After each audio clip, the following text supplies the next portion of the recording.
सद्गमय सोमा ज्योतिर्गमय मृत्योर्मामृतं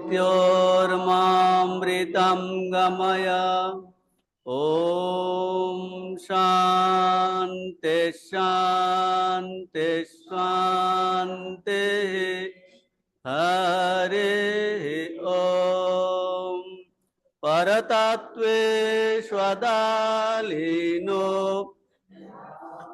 कृष्ण समगया यो धर्म स्थापनरतो वीरेशं तं नमाम्यहम्। नमः श्री यतिराजाय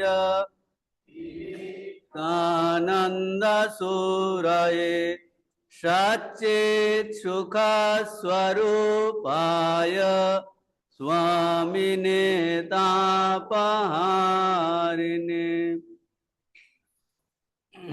मूकं करोति वाचालं पंगुं लंघयते गिरिं यत्कृपातमहं वन्दे परमानन्दमाधवम्।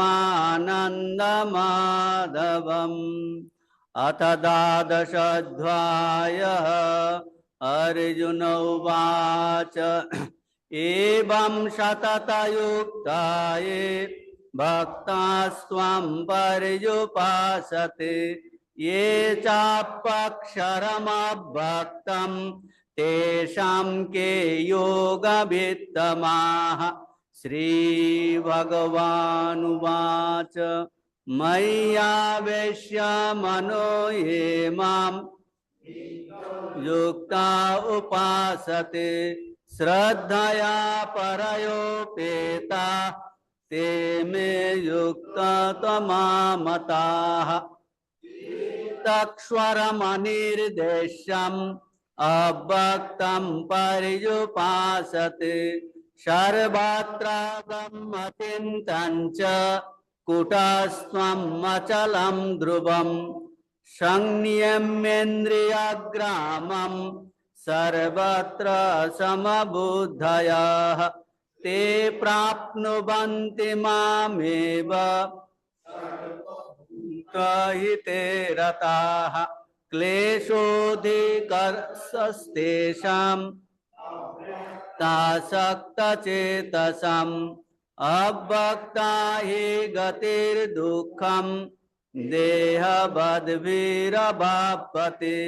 ये तु सर्वाणि कर्माणि मयि सन्न्यस्य मत्पराः अनन्येनैव योगेन मां ध्यायन्त उपासते तेषामहं समुद्धर्ता क्षारसागरात् भवामि न चिरात् पार्थ मय्यावेशितचेतसां मय्येव मन आधत्स्व मयि बुद्धिं निवेशय निवशिष्यसि मय्येव अत ऊर्ध्वं न संशयः। अथ चेत्त्वं समाधातुं न शक्नोषि मयि स्थिरम् अभ्यासयोगेन ततो सप्तुं धनञ्जय अभ्यासेऽप्यसमर्थो मत्कर्म परमो भव मद कुर्वन् सिद्धिम् अवाप्स्यसि अथैतद्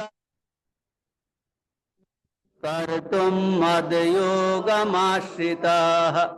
सर्वकर्मफलत्यागं ततः कुरु यतात्मवान् श्रेयो हि ज्ञानमभ्यासात्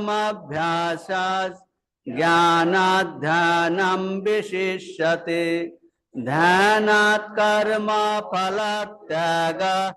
त्यागात् शान्तिरनन्तरम् अद्वेष्टा सर्वभूतानां मैत्रः करुण एव च निर्ममो निरहंकार समदुःख सुखक्षमी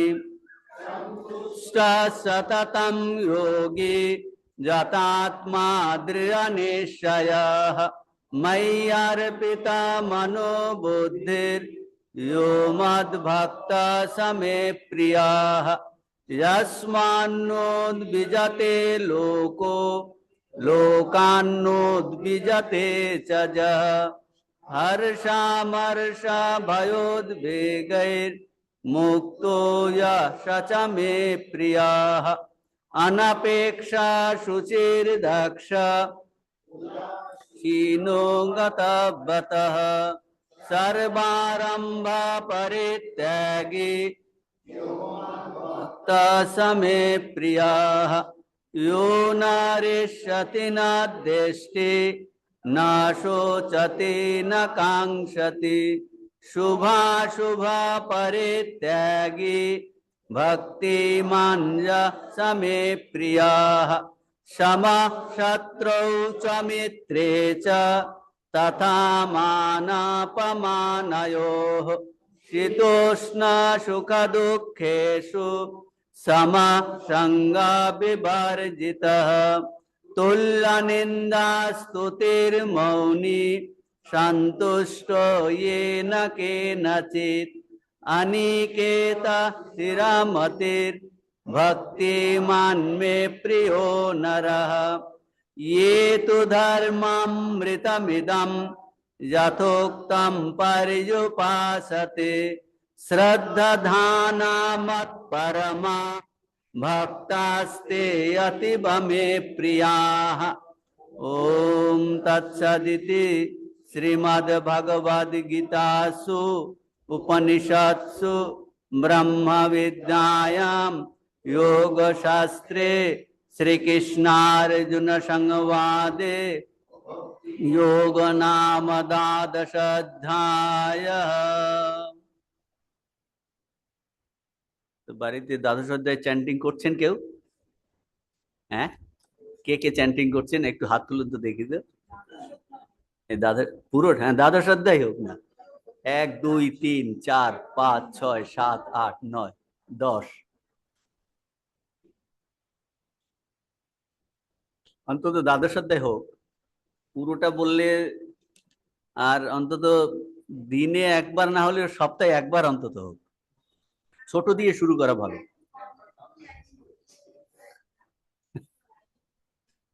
এক একটা অধ্যায় এক একদিন ভালো। তো এগুলো একটু কয়েক মিনিট সময় লাগে, বেশি না, 8 থেকে 10 মিনিট সময় লাগবে। সেটাও আমাদের করা হয়ে ওঠে না, বুঝতে পারছেন কিনা? কর্মের এমন গতি, হ্যাঁ সেটাও হয়ে ওঠে না।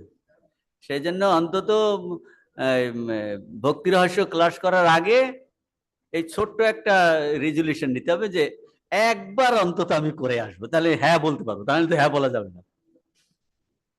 হ্যাঁ বলে হ্যাঁ অন্তত আমি সপ্তাহে একবার করে চ্যান্টিং করে আসি। ছোট দিয়ে শুরু হোক। সবার ক্লাসে যতজন আছেন যাতে হ্যাঁ আমরা আজ একবার করে এসেছি। সপ্তাহে 7 দিন আছে, তার মানে একদিন আমি করেছি, একদিন করেছি। অল্পস্য ধর্মস্য ত্রায়তে মহতো ভয়া। তো কারণ অনেক সময় আমরা বড় বড় রেজুলেশন করি, তো করে উঠতে পারি, তার থেকে ছোট করা ভালো, অল্প দিয়ে শুরু করা ভালো।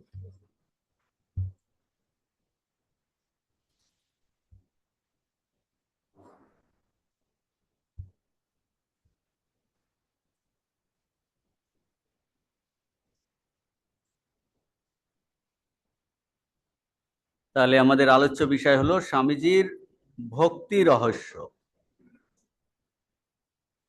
ভক্তি রহস্য, ভক্তি রহস্য কাদের জন্য আলোচনা করছেন? প্রাথমিক শিক্ষার্থী, তাদের জন্য একদম এত সহজভাবে প্রত্যেকটা ধরে ধরে স্বামীজি ব্যাখ্যা করছেন। এই জন্য এটা এত হৃদয়গ্রাহী, এত হৃদয়গ্রাহী। এবং আমাদের কি করা উচিত দৈনন্দিন জীবনে ধীরে ধীরে মানে হাঁটি হাঁটি পা পা করে ধীরে ধীরে স্টেপ বাই স্টেপ এইরকম করো এইরকম করো, সেই জন্য এটা এত হৃদয়গ্রাহী যে ভক্তি রহস্য এইটা আমরা শ্রবণ করছি। শ্রবণ, মনন, নিদিধ্যাসন। বেদান্তে শ্রবণটা একটা শ্রেষ্ঠ সাধন। বলছেন শ্রবণ যদি ঠিক ঠিক হয় তাহলে কি হবে, সে আপনাকে কিন্তু মনন করাবে। যে স্বামীজি এইগুলো বলছেন, এটা যদি আমি মনে প্রাণে একাগ্র মনে শুনি এবং ভিতরে একটু তাগিদ অনুভব করি, বলছে আপনাকে বাড়িতে মনন করাবে। শ্রবণ থেকে অটোমেটিক্যালি মনন হবে। আর যদি মনন ঠিক ঠিক হয় তাহলে ধ্যান হবে। হ্যাঁ, শ্রবণ বলছেন এইটা পড়ে যদি আমাদের একটু ভক্তি বাড়ে তাহলে ঠিক ঠিক পড়া হয়েছে। যা আর যদি ভক্তি অলরেডি আছে এইটা পরে আরো বেড়ে যায় তাহলেও ঠিক ঠিক করা হয়েছে। তো স্বামীজি এই ভক্তি রহস্য প্রাথমিক শিক্ষার্থীদের জন্য স্বামীজির বক্তৃতাগুলি, সেই জন্য স্বামীজি প্রথমেই ভক্তির শ্রেষ্ঠ সংজ্ঞা দিয়েছেন। সবাই একসঙ্গে করুন। ইয়া প্রীতির অবিবেকা,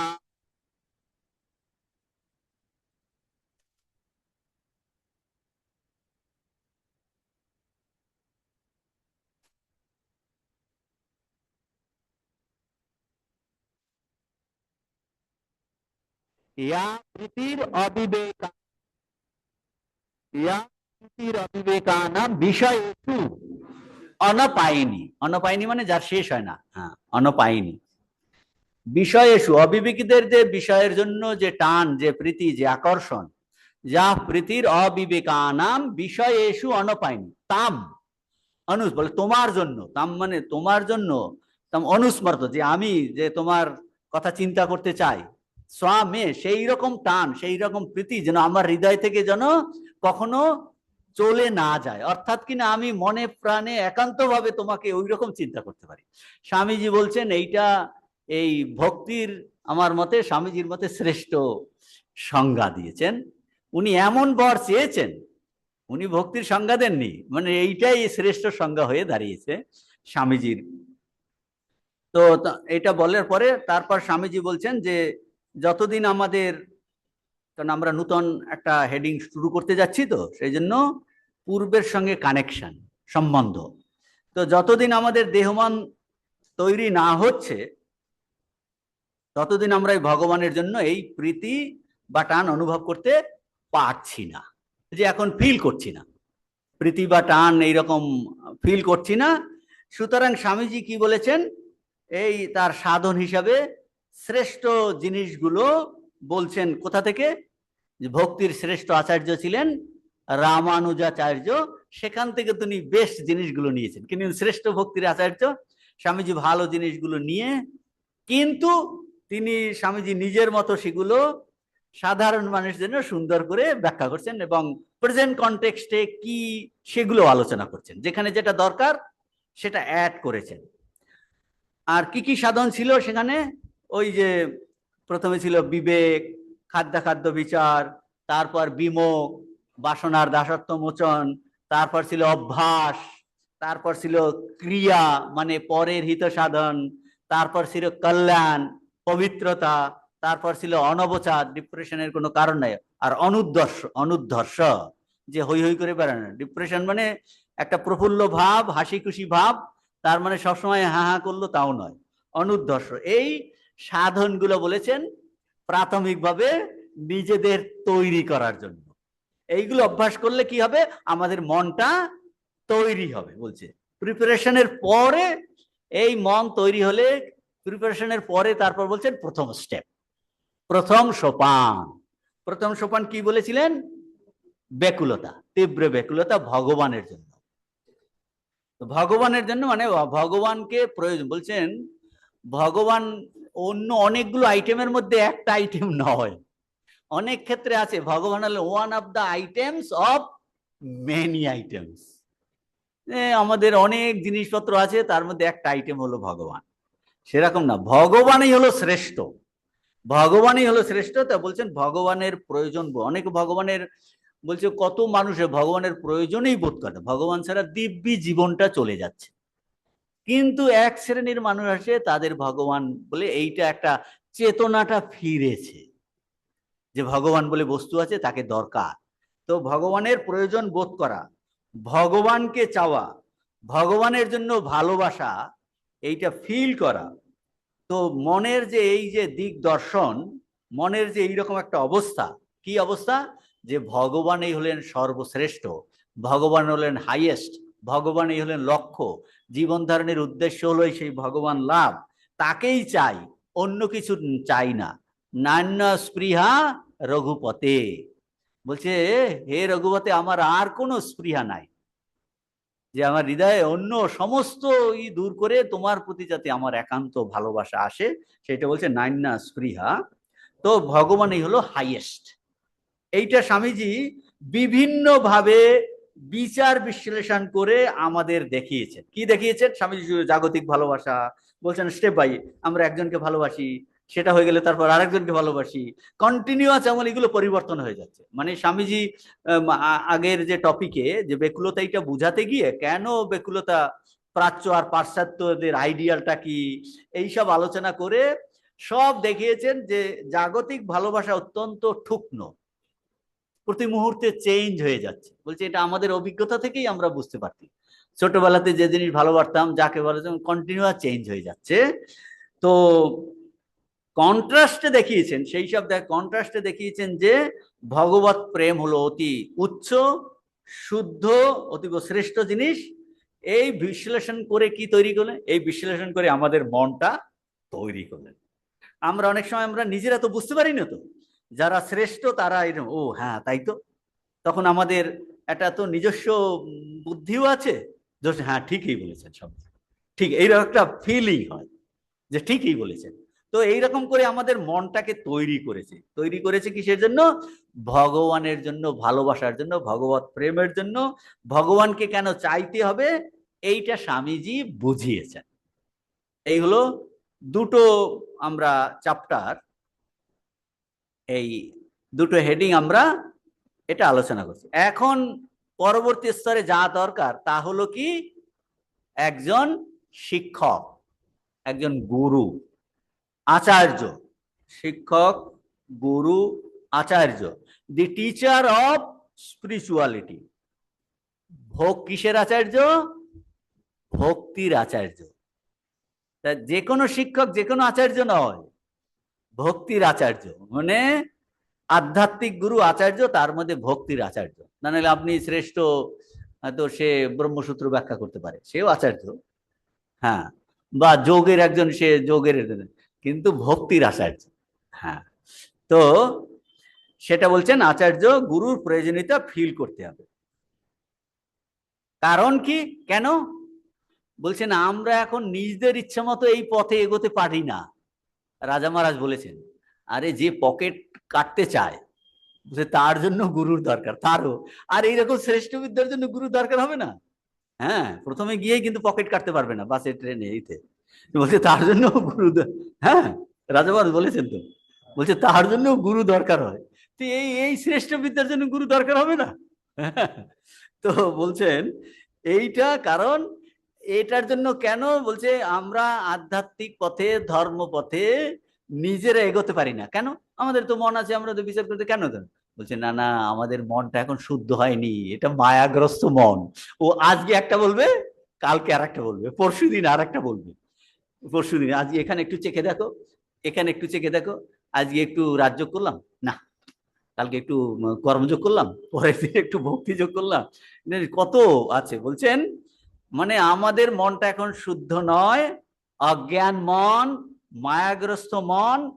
কাজেই আমাদের যত অ্যাটেম্প, যত প্রচেষ্টা, যত উদ্যোগ, সেটা কিতে? অপবিত্রতা বা অশুদ্ধতে পরিপূর্ণ। ঠিকভাবে বুঝতে পারছি না কিভাবে আমরা এগোবো, কিভাবে আমরা এগোবো। তো আমাদের চেষ্টার মধ্যে অনেক অশুদ্ধি ভাব থাকে। সুতরাং একজন আধ্যাত্মিক ব্যক্তি, যিনি কিনা, যার মনটা কিনা এইরকম মায়াগ্রস্ত নয়, যিনি এইসবের ট্র্যাপের মধ্যে পড়েননি, পড়েননি, তো যিনি বলতে পারবেন এই এরকম কর, আমি এইভাবে এগোয়েছি, তুমি এইরকম করো বা এইভাবে এভাবে করো না, এইভাবে এভাবে করো বা এভাবে এভাবে করো না। সেই জন্য বলছেন আমাদের এখন তাহলে কি দরকার, বলছেন প্রথমে যে জিনিস দরকার তাহা একজন টিচার, আচার্য, এবং দ্বিতীয় কি দরকার হবে, কি ধরনের আচার্য তা বুঝতে হবে, অর্থাৎ কে আচার্য হতে পারে, যে গুরু হতে পারে, এইটা কিন্তু এখন বলতে যাচ্ছে, এইটা বলতে যাচ্ছে। তো স্বামীজি বলছেন যে এই যে প্রাচ্যের যত ধর্মীয় শাস্ত্র, আধ্যাত্মিক মহাপুরুষদের মহাপুরুষেরা বলছেন যে কি বলছেন, এই প্রথমে শুরু করছেন যে সমস্ত আমাদের শাস্ত্র এটসেট্রা বলছে কি, যে দেখুন কিভাবে শুরু করছে স্বামীজি প্রথম থেকেই বলছেন যে, ঠাকুর বলছেন কাশিতে কেউ অভুক্ত থাকবে না, কিন্তু কেউ সকালে, কেউ দুপুরে, কেউ সন্ধ্যাবেলাতে খাবার পাবে। দেখুন আমরা প্রথম থেকে শুরু করছি, ভক্তির আচার্য কি, সিদ্ধ গুরু ও অবতারগণ। সিদ্ধ গুরু, পরে আমরা গুরু কনসেপ্টে শুদ্ধ গুরু, এখানে সিদ্ধ গুরু অবতারগণ, সকল আত্মাই বিদার। প্রথমেই বলছেন যে আমাদের এই অধ্যাত্ম শাস্ত্র কি বলছেন, বলছেন সকল আত্মাই বিধাতার নিয়মে পূর্ণত্ব প্রাপ্ত হইবে চরমে, চরমে মানে ইন দ্য এন্ড, শেষে, এখনই বলেনি। হ্যাঁ, ঠাকুর বলছেন শেষে মনেই গুরু হবে, শেষে বলেছেন, এক্ষুনি নয়। হ্যাঁ, ওই একটা ওয়ার্ডের মধ্যে অনেক কিছু বলে দিয়েছেন, শেষে মনই গুরু হবে, কিন্তু এখনই নয়, কারণ এখন আমাদের মনটা অশুদ্ধ, অজ্ঞ, মায়াগ্রস্ত। তা বলছেন মহাপুরুষরা কি বলছেন, সকল আত্মাই, শাস্ত্র বলছেন মহাপুরুষ আত্মাই বিধাতার নিয়মে পূর্ণত্ব প্রাপ্ত হইবে। বিধাতার নিয়ম মানে সবাই ভগবান থেকে এসেছে, ভগবানে ফিরে যেতে হবে, সার্কিট তো কমপ্লিট করতে হবে। আপনারা বাড়ি থেকে এসেছেন, বাড়িতেই ফিরে যেতে হবে। বলছে আমরা ভগবান থেকে এসেছি, ভগবানেই ফিরে যেতে হবে। ভগবান পূর্ণ স্বরূপ, তাহলে পূর্ণ স্বরূপ যদি এসে থাকি, তাহলে আমাকে পূর্ণত্ব পেতেই হবে, পূর্ণত্ব পেতেই হবে। তাহলে বলছে সকল আত্মাই বিধাতার নিয়মে পূর্ণত্ব প্রাপ্ত হইবে, পূর্ণত্ব প্রাপ্ত হইবে চরমে মানে শেষে, ইন দ্য এন্ড, সকল প্রাণী সেই পূর্ণাবস্থা, প্রাণী বলেছে, বুঝতে পেরেছেন, সকল প্রাণী, হ্যাঁ, সেই প্রাণী সেই পূর্ণ অবস্থা লাভ করিবে। তার মানে এখনই নয়, কিন্তু লাভ করবে, এটা কিন্তু মহাপুরুষরা বলছেন। তাহলে একটা প্রশ্ন আসবে, ও তাহলে তো কোনো অসুবিধাই নেই, ক্লাস ক্লাস করার দরকার নেই, এ তো বলে দিয়েছেন তো পূর্ণ হব। তাহলে বলছে তাহলে বাড়িতেই থাকুন। বলছেন তাহলে তো এক সময় আসবে মুক্ত অবস্থা অনুভব, বলছে তাহলে আর আমাদের স্ট্রাগল করে লাভ কি, ক্লাস ক্লাস করে লাভ কি, জব ধান করে লাভ কি, এসবের কি না, কারণ মানুষ তো, আমরা তো পোটেনশিয়ালি ডিভাইন, আমরা তো বলছি তুমি মুক্ত স্বরূপ, ঠাকুর বলেছেন জীব তো সচ্চিদানন্দ স্বরূপ, ও সচ্চিদানন্দ স্বরূপ, তাহলে হয়েই গেল, আর কিছুটি কারণে বলে বাড়িতে এখন লুটি পুটে খাও। বলছেন তাহলে মুক্ত, কিন্তু এক সময় আসবে, বলছেন যে এই যে আমাদের সে মুক্ত অবস্থা কিন্তু অনুভব করবে, এখন সেটা আমার অনুভবে নাই, এটাও তো বুঝতে পারি যে হ্যাঁ বলেছেন, কিন্তু হ্যাঁ তুমি নিত্যশুদ্ধ বুদ্ধমুক্ত আত্মা, তুমি ভগবানের সন্তান, বলছে এক সময় আসবে এটা আমি অনুভব করব, অনুভব, অর্থাৎ আমরা মুক্তি অনুভব করার চেষ্টাও করব, মুক্ত হব, তবে আর স্ট্রাগল কেন, প্রশ্ন সেখানটায় দাঁড়ায়, তবে আর স্ট্রাগল কেন, যে মুক্ত অবস্থা করব, তাহলে বলে তাহলে অন্যদিকে কি করব, বলছে তাহলে তুমি জগতের কাদার মধ্যেই থাকো, এই তো দুটো উপায় আছে, চেষ্টা না করা, বলছে রামকে পেলাম না বলে কি তাহলে শ্যামকে নিয়ে থাকতে হবে, হ্যাঁ পেলাম না ভগবানকে চেষ্টা করে, এটা বলছে যদি আমরা স্ট্রাগল না করি, এটা হওয়ার চেষ্টা না করি, তাহলে অন্যদিকে আর একটা উপায় আছে, তাহলে জগতের কাদার মধ্যে থাকতে হবে, বলছে তাতেই পড়ে থাকো, তাহলে কি হবে, বলছে আরো তুমি আরো কাদা মাখবে, আরো কাদা খাবে, অর্থাৎ কিনা তুমি ধীরে ধীরে আরো নিচে নামবে, কিন্তু নামবে, কিন্তু অথচ ওই স্টেটমেন্টও কিন্তু কারেক্ট, একসময় পূর্ণ হবে। তাহলে তোমাকে একসময় এই কাদা থেকে উঠতেও হবে, তা নাহলে তো মুক্ত হওয়া যাবে না। একদিকে তো নামছি নিচের দিকে, কিন্তু একসময় তো তাহলে ওই স্টেটমেন্ট তো কারেক্ট, ওটা তো ঋষিদের স্টেটমেন্ট। তাহলে একসময় কাদা থেকে আমাকে উপরে উঠতে হবে। তাহলে একসময় আসবে যে মন, আমরা, কারণ এত জ্বালা কষ্ট দুঃখ জ্বালা আর যেন আমি সহ্য করতে পারছি না, তখন কে কোথায় আছো আমার সেই রকম একটা আকুতি ভিতর থেকে আসে। স্বামী শিষ্য সংবাদে স্বামীজি বলছেন, বলছে এইরকম, বলছে যারা হঠাৎ করে দাচা কৃপাসিদ্ধ হয়ে গেল, যে মানুষ বলছেন এরকম আছে, বিল্লমঙ্গল বলুন, অনেকে বলুন, একদম নিচু গিরিশ ঘোষ বলুন, তারা এত এই জীবনে কোথায় থেকে কোথায় চলে গেল। বলছে জানবি ওদের মনটা এইরকম ধীরে ধীরে নিচের দিকে নামছিল, নামতে নামতে কার নিচের দিকে নামছে। বলছে এক সময় না তাদের প্রাণ যেন ছুটে যাচ্ছিল, আর জগতে কারো কোনো দিক কেউ সাহায্য করছে না। তখন বলছে আপার কার্ড নেয়, আপার কার্ড নেয়, নিচের দিকে নেমে নেমে কার্ডটা উপরের দিকে উঠতে থাকে, উঠতে থাকে। তাহলে এক সময় আসবে মনে হবে যেন আমি আর এই জ্বালা সহ্য করতে পারছি না, এগুলোকে আমি সমস্ত ত্যাগ করে দিই। এটাই তো হয়েছে, যে এই যে আমাদের যাদের নটি বিনোদিনী, তারা সুন্দরী, এদের জীবনে তো এটাই হয়েছে। করতে করতে করতে করতে এত জ্বালা অনুভব করছে, ওরে এর থেকে বেরোতে চাইছে, কোথায় খুঁজছে কে আমাকে এর থেকে উদ্ধার করতে পারে। তো বলছে মনে হবে যেন একবারে উঠি। এখন তাহলে আসবে, তাহলে এটাই যদি ট্রুথ হয় যে একসময় আমাকে উপরে উঠতে হবে, তাহলে আমি এখনই কেন চেষ্টা করি না, তাহলে আমি কাদার মধ্যে হাবুডুবু কেন খাবো, সেটা বলছেন। তাহলে কেন কেন আমি কাদার মধ্যে হাবুডুবু খাবো, হোয়াই নট নাও ইটসেলফ, এটাই যদি ট্রুথ হয়, আর যদি মহাপুরুষদের কথায় আমার সামান্য শ্রদ্ধা থাকে, তাহলে হোয়াই নট নাও, এখন আমি চেষ্টা কেন করব না, কেন আমি শুধু শুধু দুঃখ কষ্ট ভোগ করতে যাব। তাহলে এইটার কথা বলছে, সুতরাং বিধাতার নির্দিষ্টে সবাই পূর্ণত্ব হবে, এর অর্থ এই নয় আমরা আমাদের সেলফ এফোর্ট ত্যাগ করে দেব, বরং এর অর্থ হলো গিভ মোর এফেক্ট। এটাই যদি সত্য হয়, তাহলে আমি এক্ষুনি আনন্দ চাই, কারণ it is the basic necessity. কেউ এই দুঃখ কষ্টে থাকতে চাইছে না। আর তুমি দেখেছো ওখানে যত যাওয়া তত দুঃখ কষ্ট জ্বালা। হ্যাঁ, তুমি একসময় দুঃখ কষ্ট জ্বালার মধ্য থেকে গিয়ে গিয়ে গিয়ে একসময় আপার কার্ভ আসতেই হবে। এইটা যখন বলছে এই এক লেভেলের একটা মানুষের এইরকম সচেতনা আসে, ও চট করে বুঝে নেয়, বলে দেখে শেখে ঠেকে শেখে, ঠেকে শেখে দেখে শেখে শুনে শুনে। তো বলছে চট করে, তাহলে বলছে হোয়াই নট নাও, কেন আমরা এখন করবো না।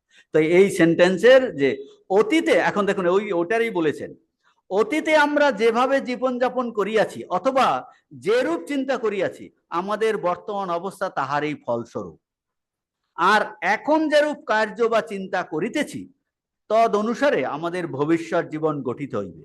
বলছে এই কঠোর কর্মবাদ সত্য হইলেও ইহার মর্ম এই নয় যে আত্মোন্নতি সাধনে অপার কাহারও সাহায্য লইতে হইবে না। দেখুন দুটো জিনিস স্বামীজি কম্বাইন করে বুঝাচ্ছেন। বলছে আমরা তো কি, আমরা যে অতীতে জীবনযাপন করেছি, অতীতে যেমন কর্ম, এই জীবনটা কি তার রেজাল্ট্যান্ট এফেক্ট, সমস্ত রেজাল্ট্যান্ট এফেক্টের জন্য এই জীবনটা এখন পেয়েছি। তো আমরা তো কর্মবাদে বিশ্বাস করি যে কি করে আমরা এই জীবন পেয়েছি, অতীত অসংখ্য জীবনে যত কর্ম করেছি, হ্যাঁ সেইটা নিয়ে আমরা জন্মগ্রহণ করেছি। অতীতে আমরা যেভাবে জীবনযাপন করেছি অথবা যেরূপ চিন্তা করিয়াছি, আমাদের বর্তমান অবস্থা তারই ফলস্বরূপ। আর এখন যেমন কাজ করব বা চিন্তা করব, এখন যেরূপ কার্য চিন্তা করিতে তদনুসারে আমাদের ভবিষ্যৎ জীবন গঠিত হইবে। তাহলে এখন আমরা চেষ্টা চরিত্র করব, পুরস্কার অ্যাপ্লাই করব, তাহলে সেই রকম আর ভবিষ্যৎ জীবন গঠন করতে হবে। তাহলে তো কেন, তাহলে আমার অন্যের হেল্প দরকার নেই, এই প্রশ্ন একটা আসছে। হ্যাঁ, এইরকম একটা প্রশ্ন আমাদের মধ্যে কেউ বলতে পারে, মহারাজ আপনারা তো আমাদের শাস্ত্র তো কর্মবাদে বিশ্বাস করে, তাহলে আমি যেভাবে আগের জীবনের this is the resultant effect, তাহলে আমি এখন বই পড়বো, আমি এখন ই করবো, চিন্তা করব। বলছে হ্যাঁ, কর্মবাদ কারেক্ট, কিন্তু তার মানে এই নয় তুমি অন্যের থেকে সাহায্য পাবে না, অন্যের থেকেও ইন্সপিরেশন সাহায্য পেতে পারো, তার এটা কি হবে, এক্সিলারেট করবে। হ্যাঁ, এর অর্থ এই নয় যে অন্যের থেকে আমি সাহায্য পেতে পারি না, এইটা স্বামীজি বোঝাচ্ছেন। এ কর্মবাদ সত্য, এ বিষয়ে কোনো সন্দেহ নাই।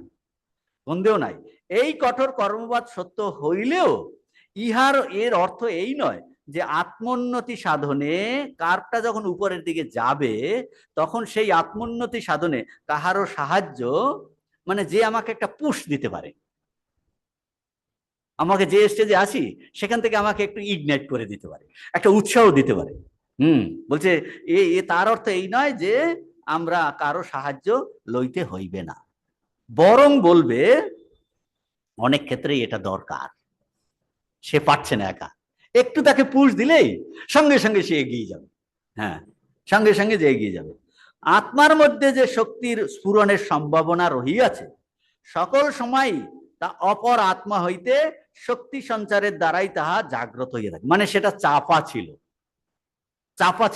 সেটা কি করে জাগ্রত হয়? বলছে অপর আত্মা হইতে শক্তি সঞ্চারের দ্বারাই সেটা জাগরিত হয়। বলছে একটা দ্বীপ জ্বলছে, সেই দ্বীপের দ্বারাই আর একটা দ্বীপ জ্বালানো যায়, বলছে সে ঠাকুর বলছে বাগানে চাপা আছে, মিস্ত্রি এসে এটা করতে গিয়ে ওটা করতে গিয়ে এটা খুলে দিল, ফোয়ারার জলটা চট করে। হ্যাঁ, এই বলছে ঈশ্বর কোটিদের, বলছি এদের জন্মান্তরে সব করা ছিল, এই এসে এসে একটু টাচ করে দিল, বলছি প্রথমেই তাদের ভক্তি দেখে সবাই অবাক হয়ে যায়। তো সাধারণের ক্ষেত্রে কি বলছে, আমাদের মধ্যে কি বলছে শক্তি স্ফুরণের সম্ভাবনা আছে, নেই না, কারণ ঈশ্বর ইজ পটেনশিয়ালি ডিভাইন। ওই যে আগে বললো বিদ্যাধর নিয়ে পূর্ণত্ব প্রাপ্তি হবে, পূর্ণত্ব আমাদের মধ্যে আছে, চাপা আছে। সে বলছে স্ফুরণের সম্ভাবনা আছে, পোটেনশিয়ালি আমরা ডিভাইন, সকল সময় সেটা অন্য একটু আমাকে কি করে, স্বামীজি বলছেন টিচারদের ভূমিকা কি, বলছে তিনি একটু যেন উস্কে দিলেন। হ্যাঁ, বলছে তিনি যেন ক্যাটালিস্টের মতো কাজ করেন, একটু ফ্রিকশনের মতো কাজ করলেন। তো বলছেন যে অপর আত্মা হইতে শক্তি সঞ্চারের দ্বারাই তা জাগরিত হয়। অধিকাংশ ক্ষেত্রে এইরূপ বাহিরের সহায়তা একান্তই প্রয়োজন। বেশিরভাগ ক্ষেত্রে যদিও আমাদের কর্মফল থিওরি আছে, কিন্তু এই ভিতরেরটা জাগ্রত করার জন্য অধিকাংশ ক্ষেত্রে এইরকম একান্তই প্রয়োজন। বাহির হইতে প্রেরণা শক্তি আসিয়া যখন আমাদের অন্তর্নিহিত শক্তির উপর কার্য করিতে থাকে তখন এই আত্মোন্নতির সূত্রপাত হয়। বলছে আত্ম উন্নতির সূত্রপাত তখনই বাইরে হইতে প্রেরণা শক্তি আসিয়া তার ভিতরে প্রেরণাকে জাগিয়ে দেয়, অন্তর্নিহিত শক্তির উপর কার্য করিতে থাকে, তখনই আত্মোন্নতি।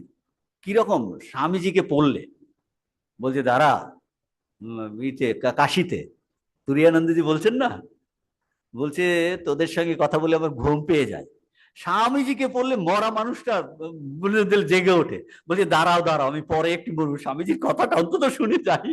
হ্যাঁ, বলছেন স্বামীজি ব্যাখ্যা করছেন, সদাশিবানন্দজি এসেটা আছে তখন ইয়ং গ্রুপ, স্বামীজি তখন বলছেন এই অস্ট্রালিজ নেপোলিয়ান আক্রমণ করছে প্রধানী, একের পরে বলছে সবাই আমরা শুনছি, বলছে আমরা যেন সেই কতশো বছর আগে চলে যাচ্ছি, নেপোলিয়ান আসছে, তার প্রধানীকে সে বলছে তুমি অভিযান করো, অস্ট্রালিস তার প্রধান সেনাপতি।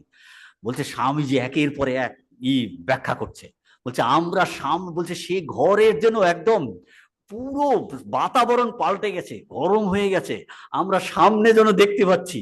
বলছে এইরকম তুরিয়ানন্দজি বলছেন, বলছে স্বামীজি এরকম ফিফথ ভূমি থেকে বলতেন, বলছে সমস্ত তাদের মনের লেভেল এমন ভাবে তুলে দিতেন তারা দেশ কাল ভুলে যেত, এমন স্বামীজির শক্তি।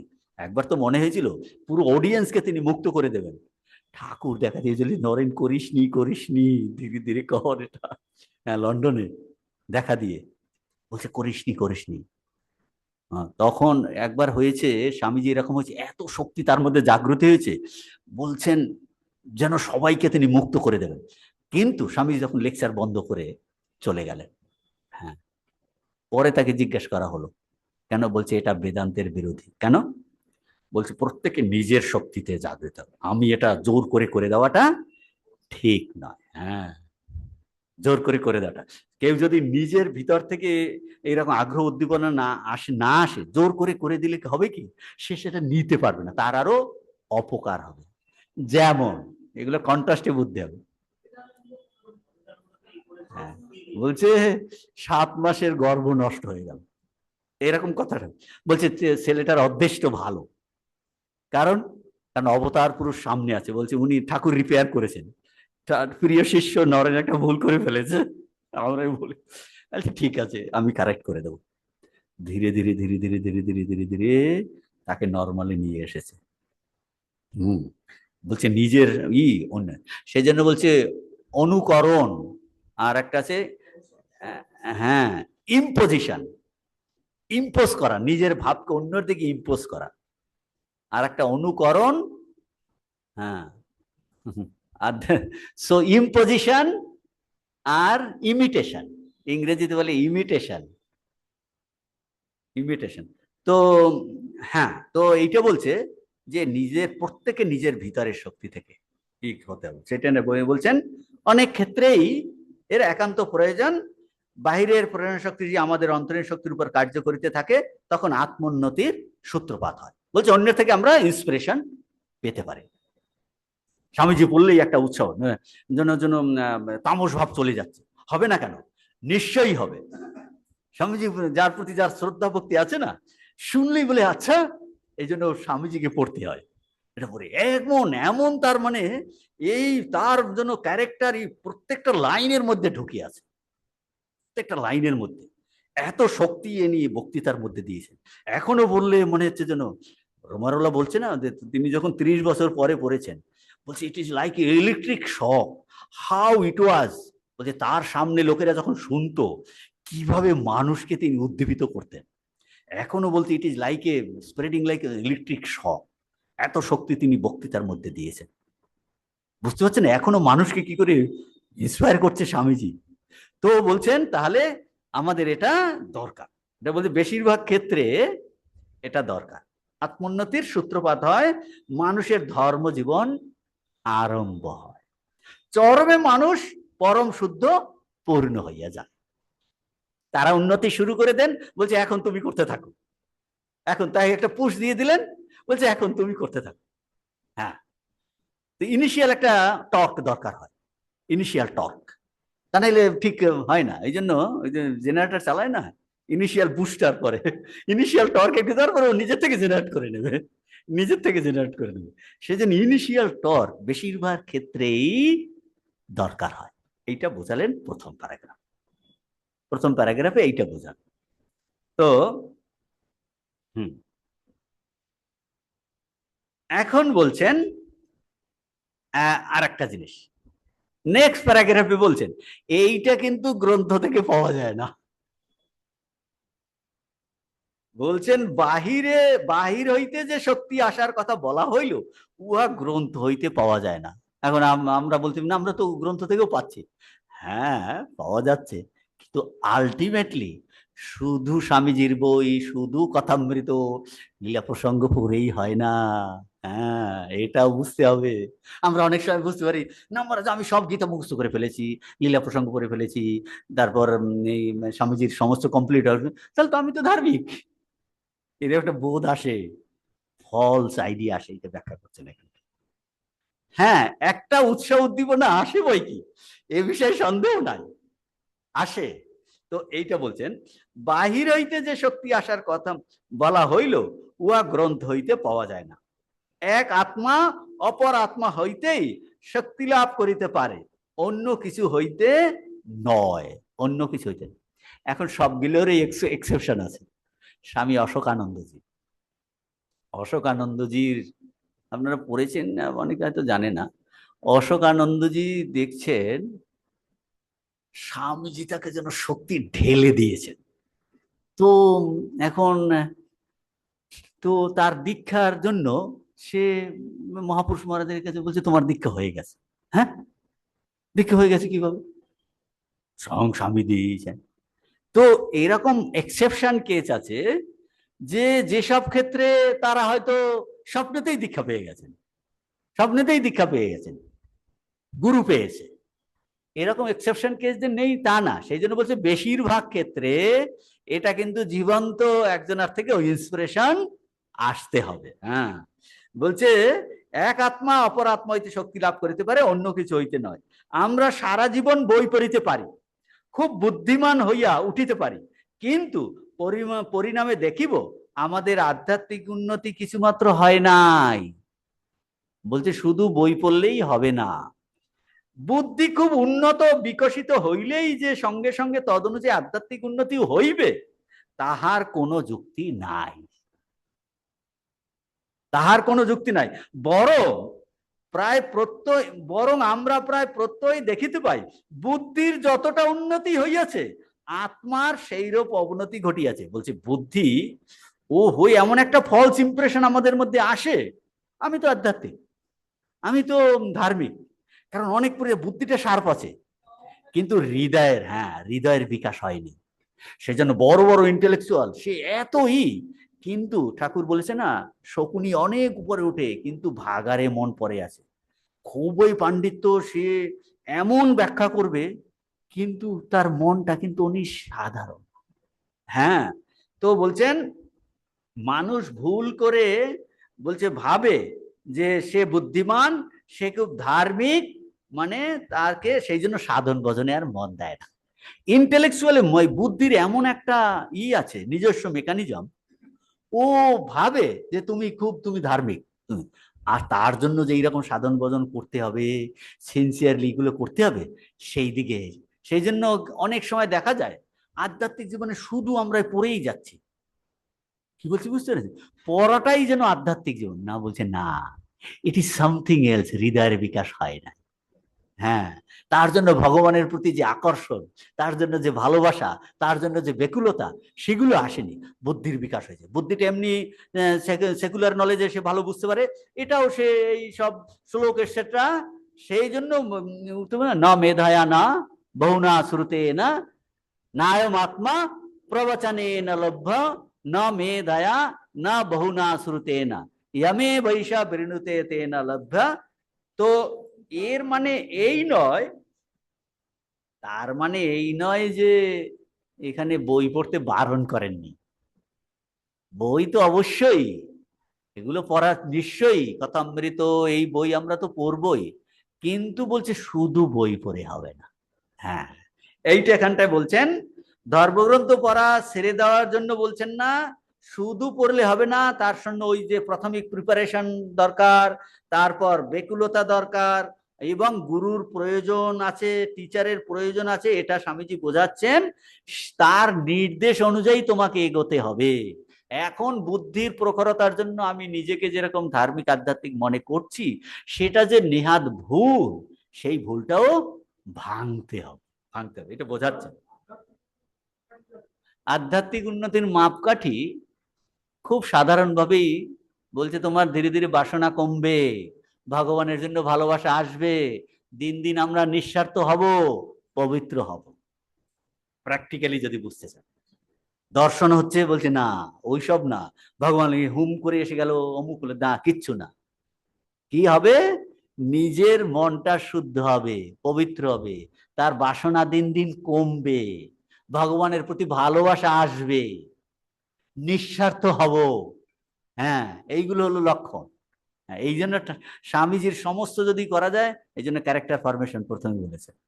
হ্যাঁ, বলে first be a gentleman, then be a sadhu, then be এ ভক্ত।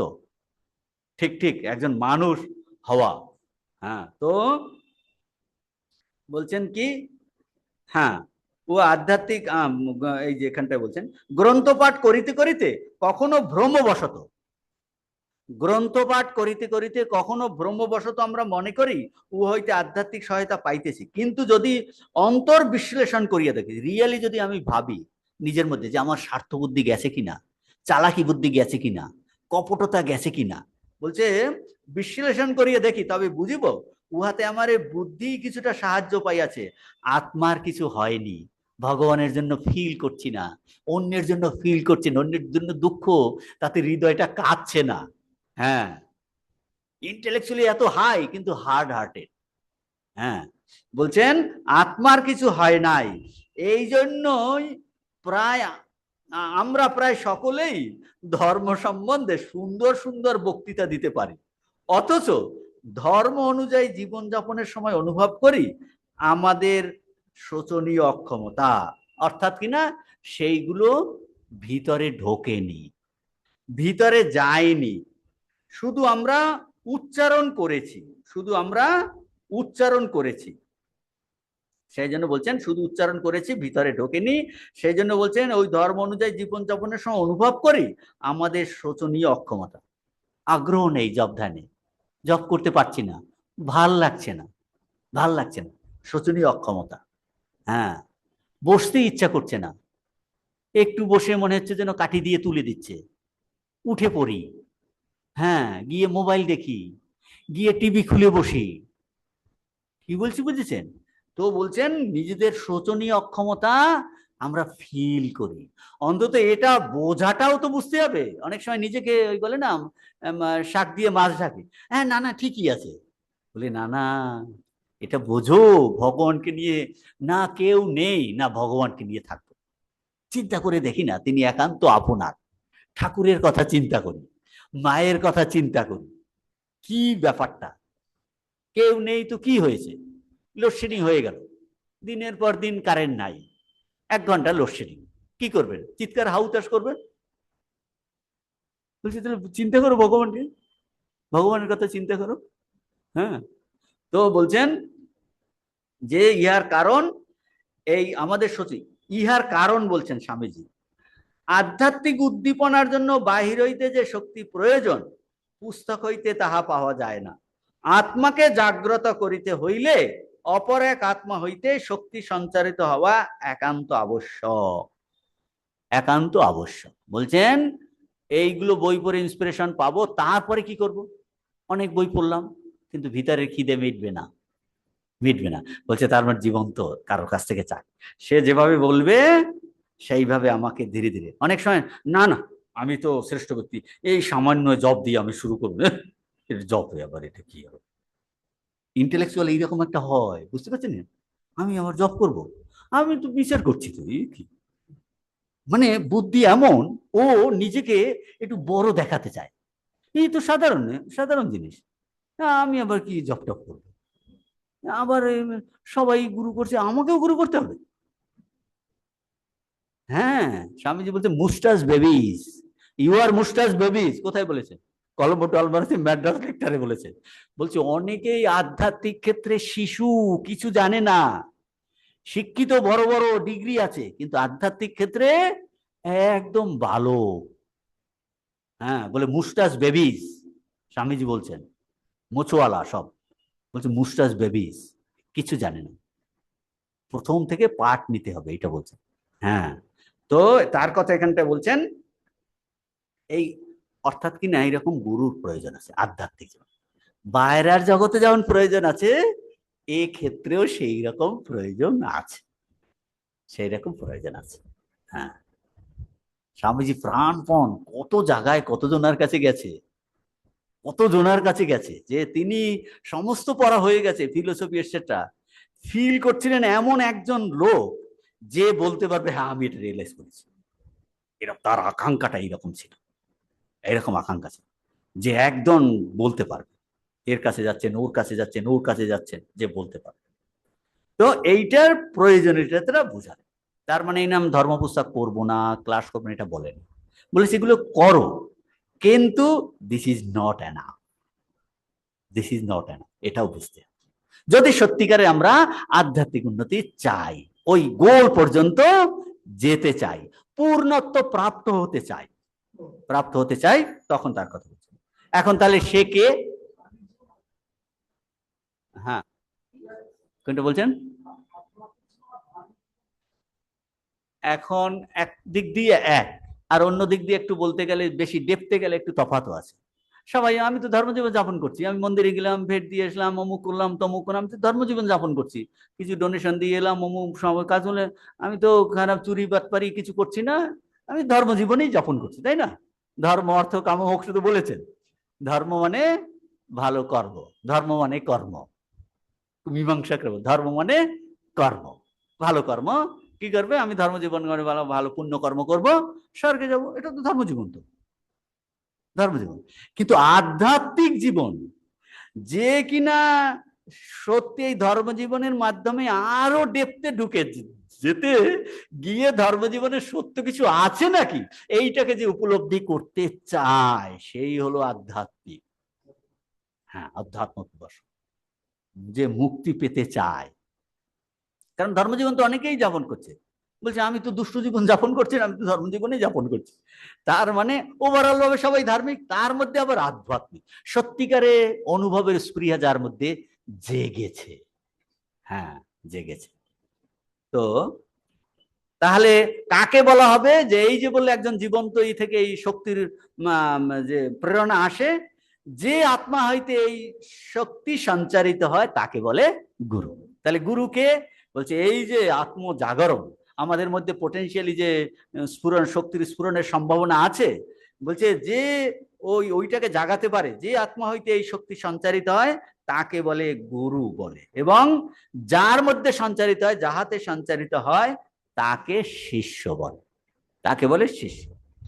এই শক্তি সঞ্চার করিতে হইলে প্রথমত, তাহলে দুজন বললেন, যার মধ্যে শক্তি সঞ্চারে, যে শক্তি সঞ্চার করতে পারবেন, যে আত্মাতে সে হলো গুরু। তাহলে তার সেই শক্তিটা থাকা চাই, যিনি সঞ্চার করতে পারবেন।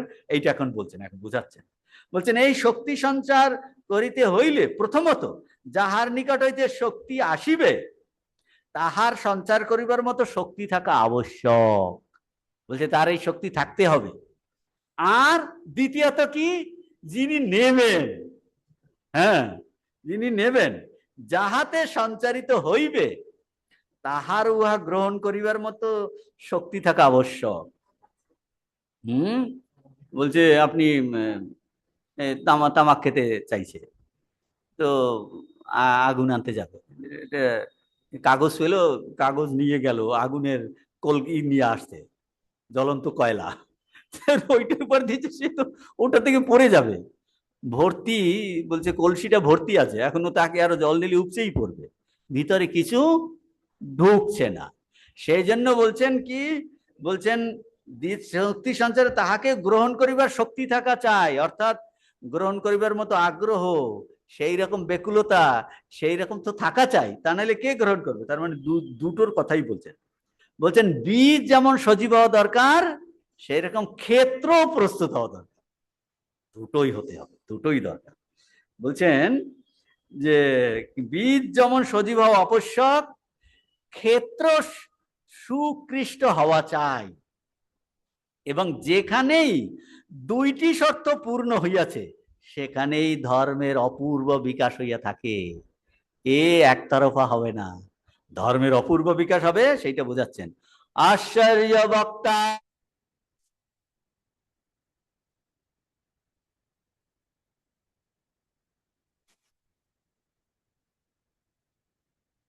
অনেকে বলছেন এই যে, তার মানে কি বলছেন এখন, আশ্চর্য বক্তা কুশলস্য লব্ধা, অর্থাৎ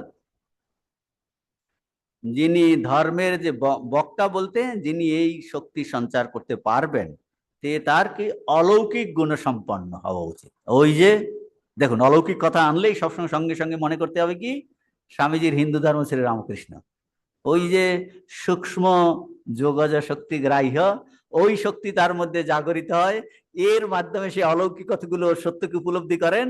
অলৌকিক সত্য, লৌকিক নয়, অর্থাৎ ইন্দ্রিয় গ্রাহ্য জগতের জ্ঞানটা নয়।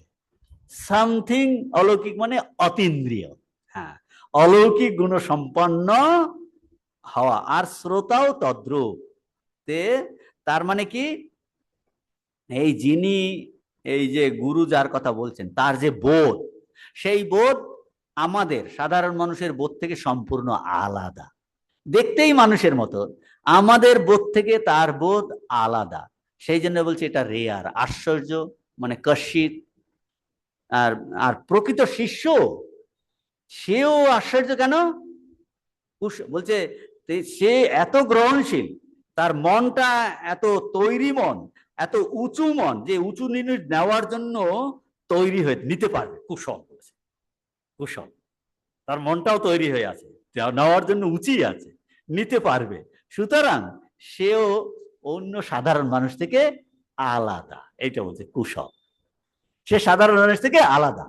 গুরু যেমন বলছেন তার বোধ আলাদা, প্রকৃত শিষ্য সেই রকম গ্রহণশীল, এত এত গ্রহণশীল তৈরি মন, যে মন কিনা উঁচু জিনিসকে গ্রহণ করতে পারে, সেই জন্য বলছে কুশল। সুতরাং সে অন্য সাধারণের থেকে আলাদা। সুতরাং আমাদের বলছে তাহলে ঠিক ঠিক এইরকম গুরু পেতে হবে এবং শিষ্যকে নিজেদেরকেও তৈরি করতে হবে। দুটো কন্ডিশন বলছে।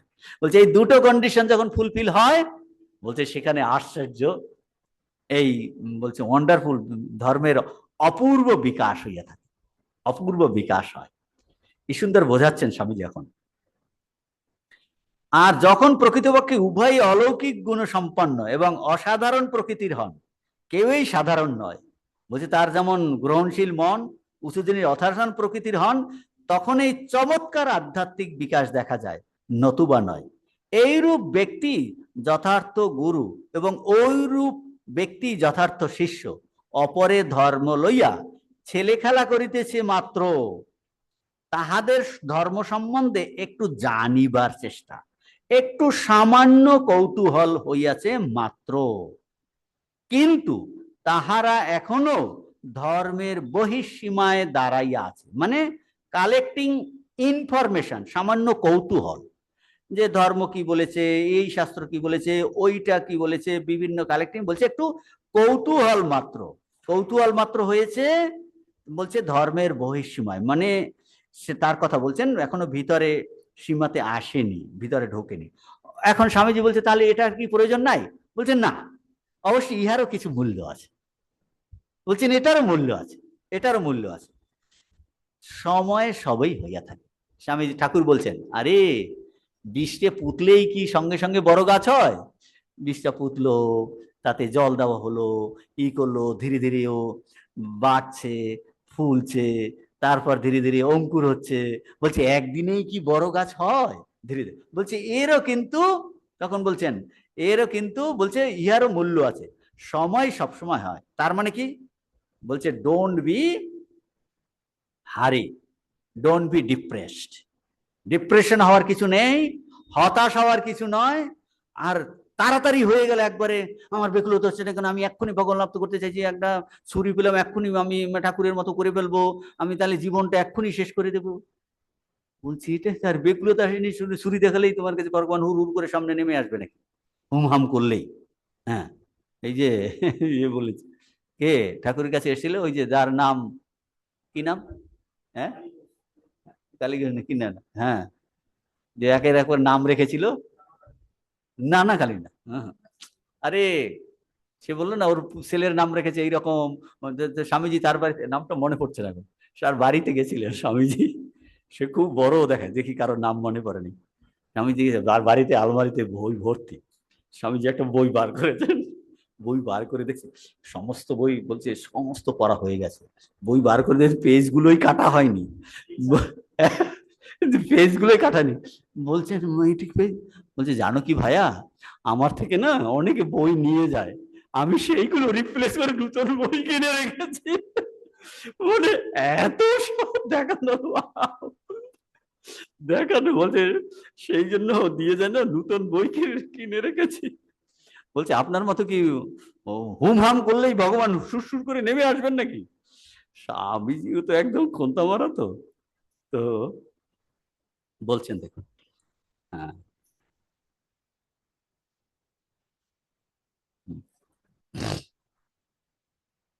সব কালে এই সকল ব্যক্তির, হ্যাঁ।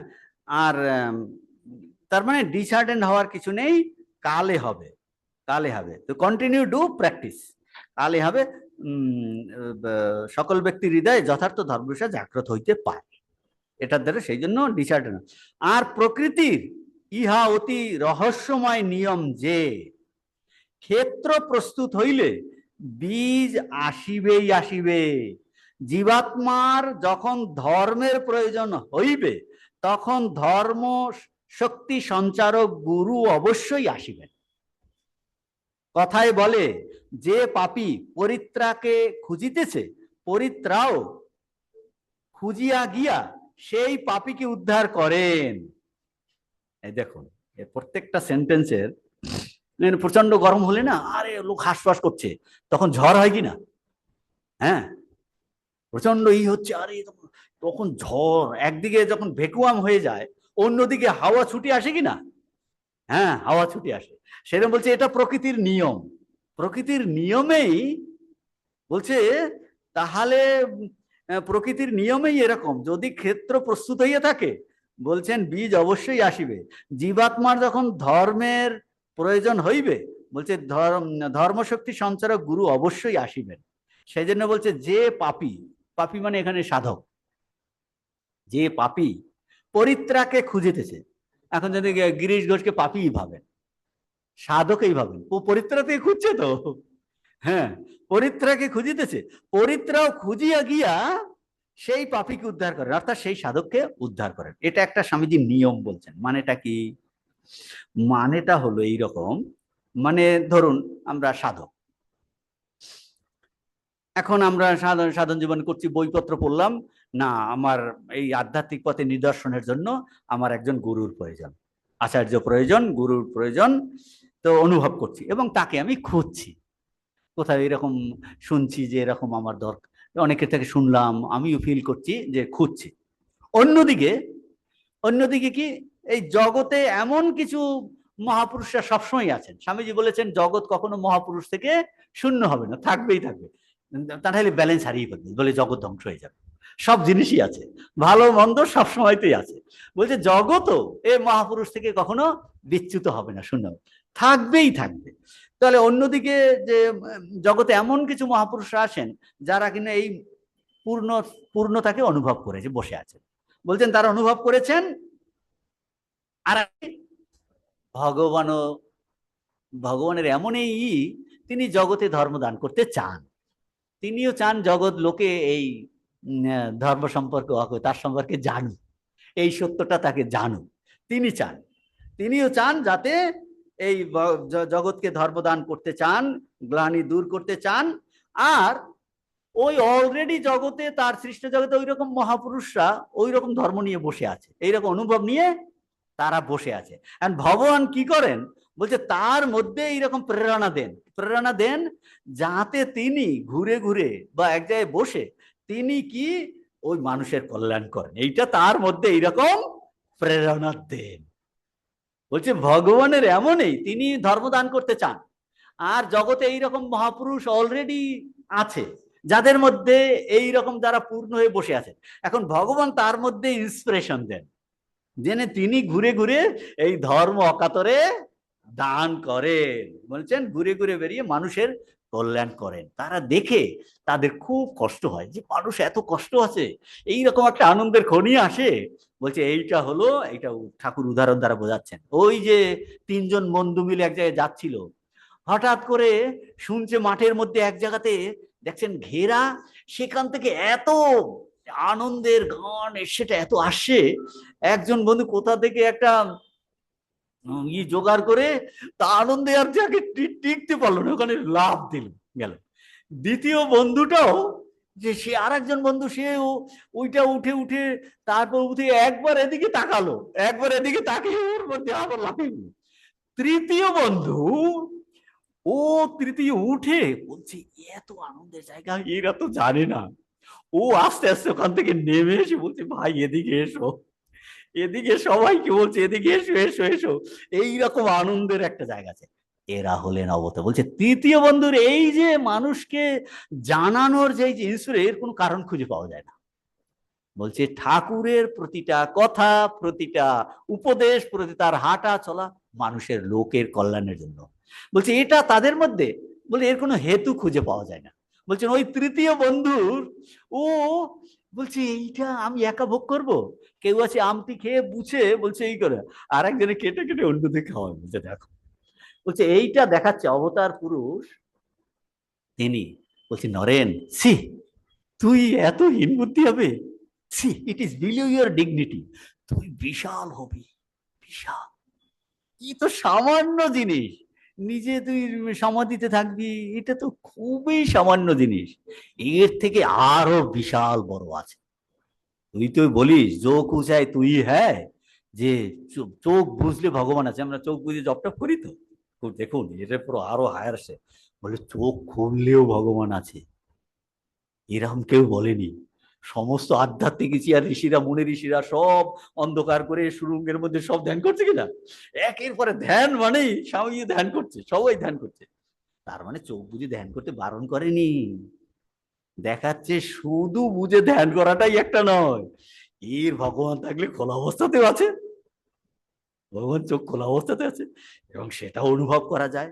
তো বলছেন এইরকম ইন্সপিরেশন অলরেডি এইরকম আছে, ভগবান তাদের মধ্যে ইন্সপিরেশন দেন। মা সেই জন্য তাকে ঠাকুরকে বলে বলছে, আরে তুই ভাব মুখে থাক, তুই ভাব মুখে থাক, তুই ভাব মুখে থাক, তিনবার বলেছেন। কে? এক বলেছে ব্রহ্মা।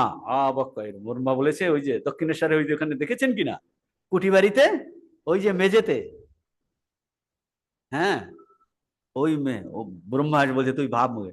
হলধারী সে আবার অন্য কাহিনী।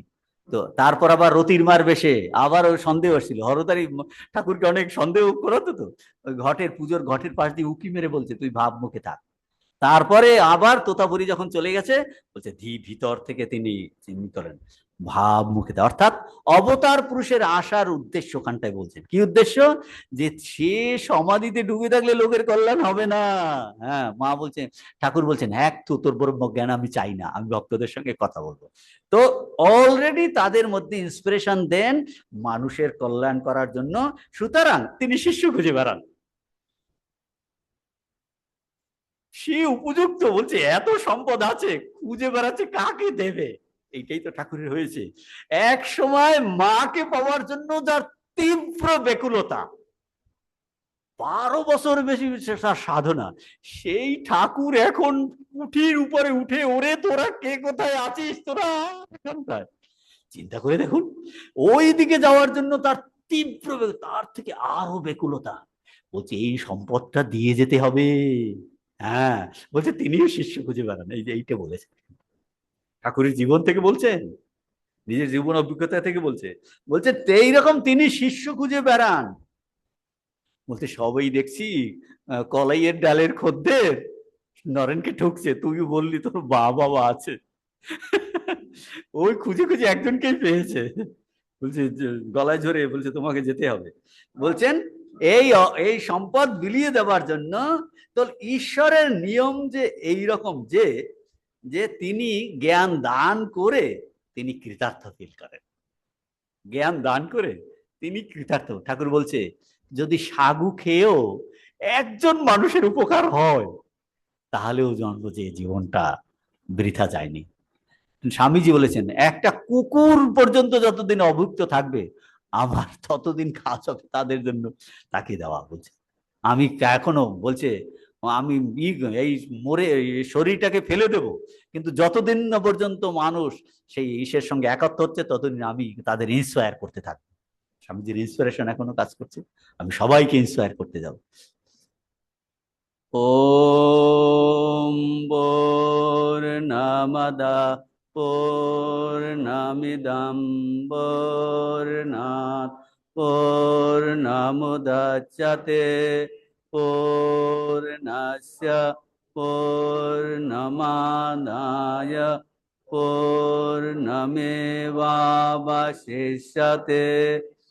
ओम शांति शांति शांति। हरि ओम तत्सत। श्री राम कृष्णार्पणमस्तु।